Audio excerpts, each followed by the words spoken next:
ભાભી આમ બેઠા રહેશો ને તો આખી જિંદગી બેઠા જ રહેશું. તો તું ઊભી થઈ જા ને. તું બેસીશ ને તો તારી જિંદગી પણ મારી સાથે બેસવામાં જતી રહેશે. મને તો ખબર જ છે, એટલે તો કહી રહી છું કે આમ નામ બેઠા રહેશું ને તો બેઠા જ રહેશું. તો શું કરવું છે? નાચવું છે? ના, નાચવા જેવી પરિસ્થિતિ નથી ને, કારણ કે આપણી પાસે એટલો સમય પણ નથી રહેતો કે આપણે નાચી શકીએ. દામિની, તું કેવી છે ને? કોઈ પણ સીધી એવી વાતને આખા ગામનું ચક્કર મરાવતા તને બહુ આવડે. હા, કારણ કે પેટ્રોલ બહુ સસ્તું છે કે નહીં એટલે. સાચી વાત છે. અને તારી પાસે ગાડી પણ છે ને? હું શું કહું છું ભાભી, આપણે લોકો એકબીજાના કામ કરીએ તો બરાબર હતું. હવે લગ્ન કરીને આવ્યા પછી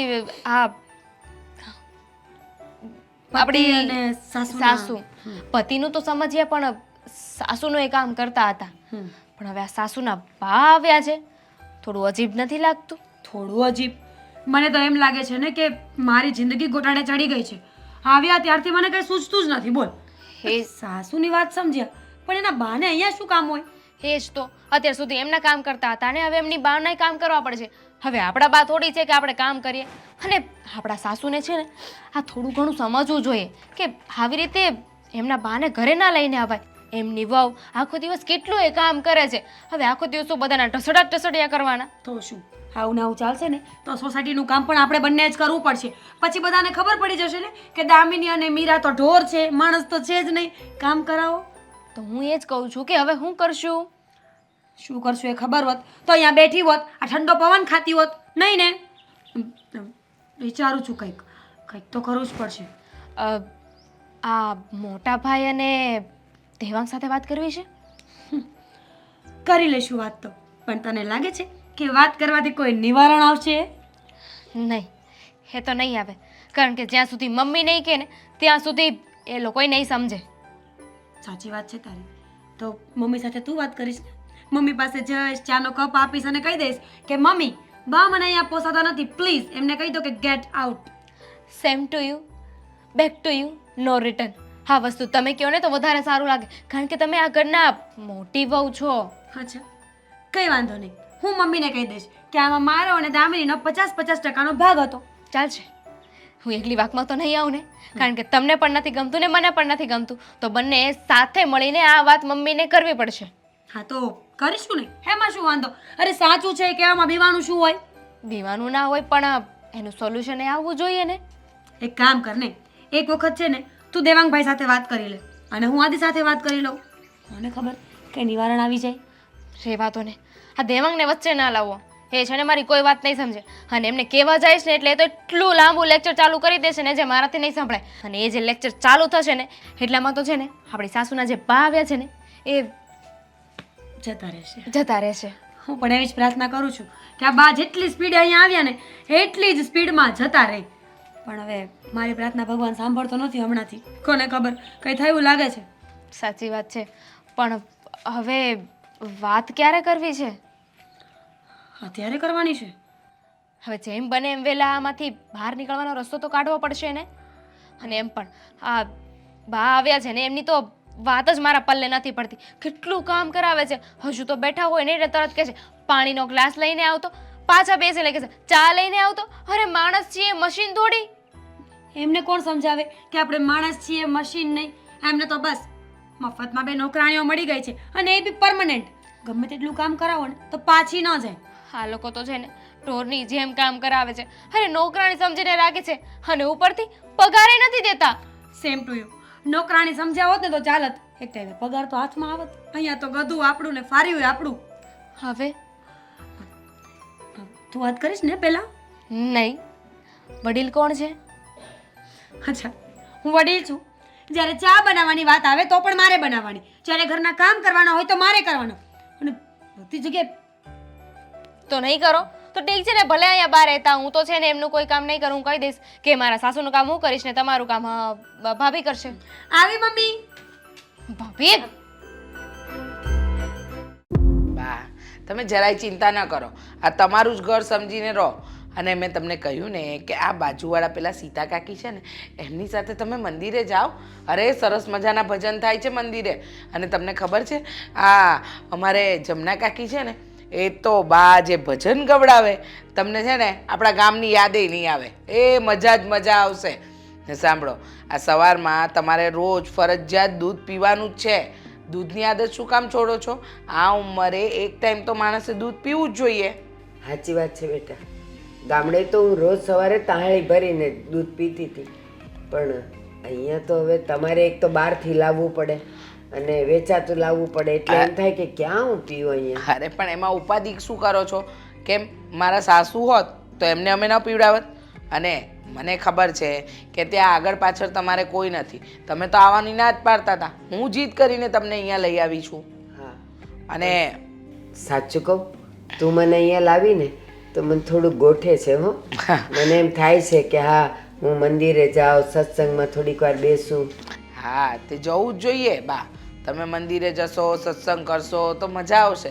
અને ખાસ કરીને સાચું કહું ને, અમારે આ સોસાયટીના બધા બૈરા બહુ સરસ છે. અમે લોકો તો દર શુક્રવારે છે ને, આ જે ભજનની જે આખી મંડળી છે ને, એ બધા શુક્રવારે નાસ્તાની પાર્ટી રાખીએ. બોલો બા, ચિંતા કરતા જ નહીં. હવે તમારે અહીંયા જ રહેવાનું છે, બરાબર? શું મતલબ બા અહીંયા રોકાવાના છે? હા હા તો 2-4 દિવસ રોકાય તેમાં ખોટું શું છે? હા. પહેલા પૂરી વાત સાંભળીશ. જો બેટા, તમને લોકોને તો ખબર જ છે કે મારા પિયરમાં મારા બાની આગળ પાછળ કોઈ નથી. અને મારા બા ગામડામાં એકલા. હા, ઉંમરે એમને કંઈ થાય તો જોવાવાળું તો કોઈ જોઈએ ને. અને પહેલાં તો મારા કાકાનો દીકરો પણ રહેતો હતો, પણ હવે તો એની પણ નોકરી શહેરમાં લાગી ગઈ છે. તો મને વિચાર આવ્યો કે ત્યાં એકલા રહે એના કરતાં આપણી સાથે રહે ને તો એમને થોડું સારું પણ લાગે અને એમની તબિયત પણ સુધરી જાય. સારું કહેવાય. બાકી મારા મમ્મીને છે ને મેં 2 દિવસ પહેલાં જ કહ્યું હતું કે મમ્મી જરાક આંટો મારવા તો આવું, પણ એમને શું કહ્યું ખબર છે? ના હો, તું મારી દીકરી છો, તારે સાસરીમાં આવીને મારે તારા ઘરનું પાણી ના પીવાય. બોલો. સાચી વાત છે.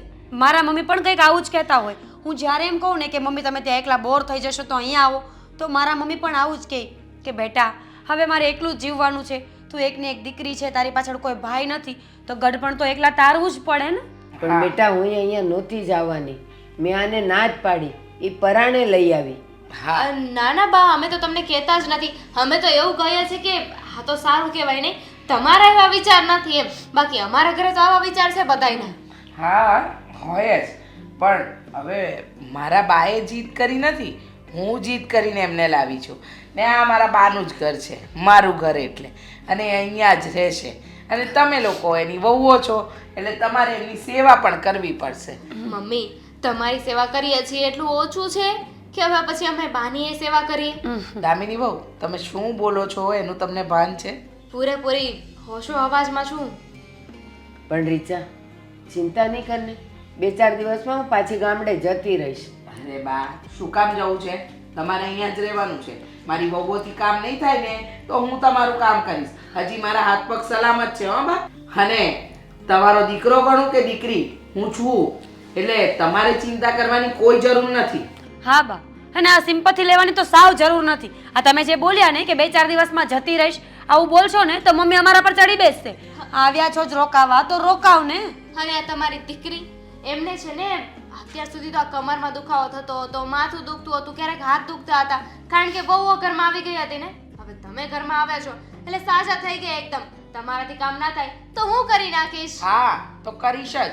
અને રહી વાત મારી માને આ ઘરમાં રાખવાની, તો આ ઘર તમે તમારા બાપના ઘરેથી તો લઈને નથી આવ્યા કે તમારા કયા પર મારે ચાલવું જોઈએ.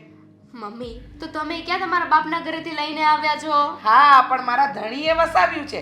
તમારા ધણી વસાવે ને એ દિવસે તમે લોકો રોફ કરજો, બરાબર? તમારા ધણીનું ઘર એ અમારા ધણીનું ઘર, હે ને? હા, નક્કી તો તમે બંને પહેલેથી છો, એ તો મને ખબર જ હતી. પણ સંસ્કાર વગરની અને આવા કુલક્ષણ તમારા બતાવશો ને એ પણ મારા બાની સામે, એ મને નહોતી ખબર. સાચી વાત છે દામિની. બા, આ નકટા શરમ વગરના કોને કહેવાય ને, એ તમારાથી વધારે તો કોઈ નહીં જાણતું હોય ને. કારણ કે કોઈના ઘરે ન ગમવા છતાં માથે પડવું એ તમારાથી વધારે કોઈને ખબર ન આ હોય. કોઈનું ઘર નથી, એમની દીકરીનું ઘર છે. અને તારા બાપાના ઘરે તો હું નથી મૂકી આવી ને મારી માને, તો તારે એટલી બધી ચિંતા કરવી પડે ને. ન થતું હોય તો ન કરો. તમે શું કામ ઉપાધિ કરો છો? મમ્મી. ઠીક છે મમ્મી, હવે તમે તે જો નક્કી કરી જ લીધું છે ને તો અમારો નિર્ણય સાંભળી લો. હા, અમે છે ને આ બાને નહીં સાચવીએ અને બાના કામ અમારે કરવા પડશે ને તો તમારા દીકરાઓને લઈને અમે અલગ થઈ જઈશું. બંને દીકરાઓને લઈને અલગ થઈ જશું. ના, ના. પછી રહેજો તમારા બા સાથે અહીંયા એકલા. ના ના તમારે કોઈએ ક્યાંય જવાની જરૂર નથી. હું જ 2-3 દિવસમાં વહી જઈશ. અરે બા તમે શું કામ રડો છો? આ લોકોને આદત છે ત્રાગા કરવાની ને એ બંને વહુઓથી હું ટેવાઈ ગઈ છું. જો થાય તો કરજો અને રહેવા જવું હોય ને તો વિચારીશું કે તમે કઈ રીતે જુદા થાવ છો. આવી ધાક ધમકી છે ને તમારી સાસુને નહીં આપતા. હા હા મમ્મીજી, અને તમે હમણાં બોલ્યા ને કે મારી માં છે તો સેવા પણ તમારે જ કરવી જોઈએ ને. કરીશ. હા તમારી પાસે આમે મને કોઈ આશા અપેક્ષા નથી. Same to you. નહીં.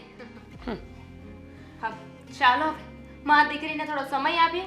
ભલે બેઠા એકલા એકલા નહીં. ખોચરાઈ કરવા. હમ હમ